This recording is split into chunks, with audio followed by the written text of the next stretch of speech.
Halo, kembali lagi di video saya. Kali ini saya akan membahas emiten yang namanya Friend, Smart Friend Telekom. Emiten ini sedang trending ya di bursa saham kita. Oke, langsung saja, nggak usah lama-lama. Yang pertama, disclaimer dulu, ini bukan saran untuk menjual atau membeli, tapi ini adalah video tentang analisis pemikiran saya yang boleh jadi benar, boleh jadi salah, tapi bisa dipertimbangkan sebagai bahan edukasi buat kalian. Kemudian, untuk kali ini saya menggunakan analisis yang lebih simpel dibanding yang sebelum-sebelumnya. Jadi nggak terlalu memfokuskan di broker summary, tapi kita lihat ini saya menambahkan beberapa indikator baru lagi. Yang pertama, indikatornya adalah mengenai bandar volume, net forward foreign buy, sama satu lagi adalah, oh ya, bandar movement ya. Bandar movement untuk yang kemarin sudah digunakan. Jadi yang saya gunakan kali ini adalah Ichimoku, foreign flow, bandar movement, volume, kemudian frequency analyzer, sama satu lagi stochastic RSI. Oke, dari Ichimoku dulu ya. Dari Ichimoku seperti seperti dilihat dalam layar. Oke, ini adalah awan hijau. Awan yang hijau, eh, friend sudah ini ya, tren naik sudah lama sekali. Oke, dari Februari menunjukkan tren naik kalau kita menggunakan parameternya adalah Ichimoku. Nah, posisinya saat ini adalah sudah menyentuh, hampir menyentuh awan hijaunya. Ini awan hijau adalah awan support. Jadi kalau misalkan dia menembus ke bawah, berarti supportnya telah bobol. Oke, kemudian foreign flow, kita lihat yang warna kuning menunjukkan tren naik. Ya, dari Juni, Mei bahkan, Mei sampai dengan sekarang, menunjukkan tren naik. Kemudian dari bandar movement-nya naik turun ya. Nah, ada satu hal yang menarik di sini. Kalau kita lihat dari bandar movement yang warna merah pink ini ya. Jadi kalau kita lihat, pergerakan bandar movement-nya ini hampir serupa atau seiring dengan pergerakan harga. Lihat, ketika bandar movement-nya naik, harganya naik. Ketika bandar movement-nya turun, harganya turun. Dan ini ketika naik, dia naik lagi dan sekarang turun lagi. Nah, berbeda dengan yang foreign yang trennya cenderung naik, ya. Tapi keduanya ini membentuk sebuah sebuah keseimbangan di mana kalau bisa dilihat lagi ya. Coba kita lihat lagi bandar movement dan foreign flow-nya. Jadi kalau dilihat posisi di sini bandar movement-nya lebih tinggi dibandingkan foreign foreign flow. Kalau yang di sini foreign flow-nya lebih tinggi dibandingkan bandar movement-nya. Tapi lihat dari harganya, harga di sebelah kiri puncaknya lebih rendah dibandingkan sebelah kanan. Dengan kata lain, berdasarkan pengamatan kita, berarti makin ke sini pengaruh dari foreign flow-nya cukup terasa ya. Oke, dari sisi volume, volume kita lihat harga volume 20 hari terakhir di volume hari ini ya. Ini di atas volume 2 hari terakhir berarti volumenya cukup besar. Kalau dilihat tiap kali ada kenaikan, volumenya di atas volume 20 hari terakhir. Oke, ketika penurunan, ini volumenya di bawah 20 hari terakhir. Nah, posisinya sekarang ini candlenya sudah hijau, terlihat ada ekor atas bawah yang menandakan adanya kekuatan antara jual dan beli yang ini ya, yang bertemu di sini tapi masih kuat buyernya. Nah, kalau kita bedah lagi di volumenya, di bandar movement-nya, bisa dilihat bandar movement ini kenapa garisnya bisa ke bawah. Nah, kalau dilihat dari bandar volumenya ya, di 2 hari terakhir memang ada net sell nih yang besar sekali dari bandar lokalnya ini ya. Kita bisa lihat nih, kalau yang hijau-hijau ini berarti si bandar lokalnya sedang mengakumulasi, sementara kalau yang merah-merah ini sedang menjual. Ini ya, tiap kali ada kenaikan, ini dipengaruhi oleh bandar volume, mengakumulasi, kemudian mengakumulasi sini, kemudian menjual di sini. Oke, kemudian Untuk net foreign buy atau sell-nya juga ini ya, kelihatan ya.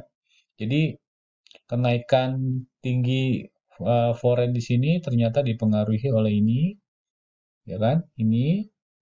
Kemudian ketika kenaikan juga ini, dan di sini kalau kita lihat ya posisinya berseberangan dengan bandar volume. Oke, ini ada hal yang menarik karena kita bisa mengetahui ternyata kenaikan yang garis ini ternyata dipengaruhi oleh akumulasi di 3 hari terakhir. Tapi sayangnya di 2 hari terakhir yang lokalnya bandar movementnya justru ini ya keluarin barang ya. Nah, ini bisa kita konfirmasi nanti di apa broker summary-nya. Tapi kita mau lihat dulu ke bawah dari secara frekuensi analyzer bisa dilihat ya. Kalau sebelah sini sebelum adanya kenaikan masih sideways, kelihatan sekali ada akumulasi di sana. Tapi kalau di sini sebenarnya juga ada nih ya, cukup besar nih ada akumulasi karena dia sideways. Ini menandakan memang akan ada kenaikan dan ini kenaikannya. Tapi pertanyaan selanjutnya adalah apakah setelah penurunan ini harganya akan naik ke atas ya, penurunan ini apakah akan naik ke atas gelombangnya seperti yang terjadi di sini, kenaikan, turun, naik lagi, ataukah terus turun? Oke, kita lihat dulu di broker summary-nya.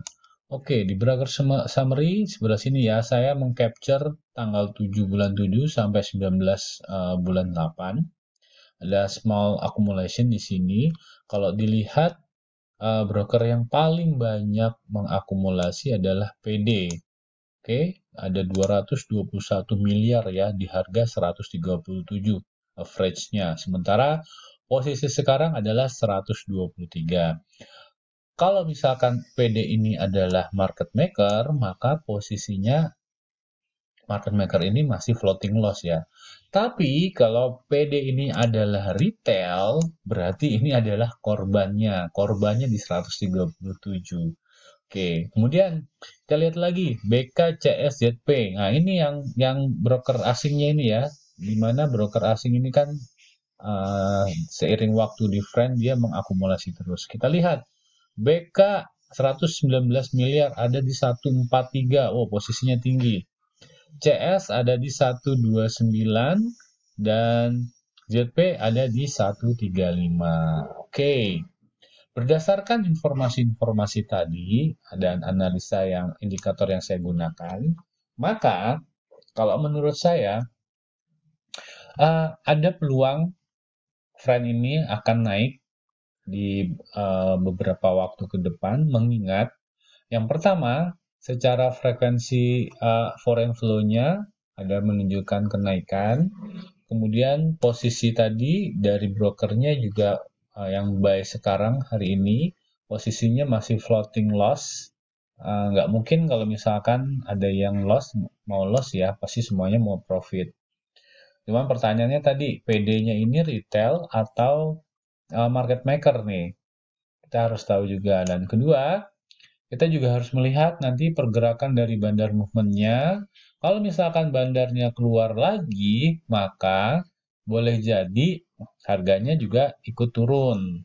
Karena kalau dilihat dari sini ya, dari pergerakan bandar movement-nya dibandingkan dengan price actionnya, ini seakan-akan ya pergerakannya tuh seirama.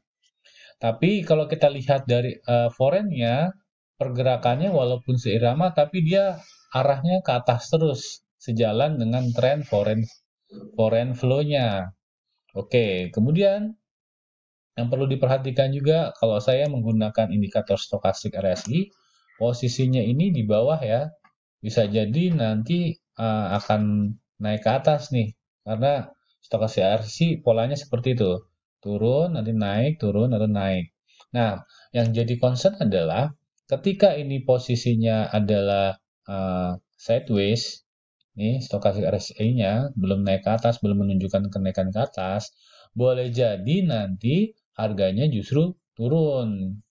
Oke, karena kan indikatornya si stochastic RSI cuman ini ya, ada angka 0 nih. Kalau angka 0 kan nggak bisa turun sampai minus. Nah, ini yang memang harus menjadi concern kita.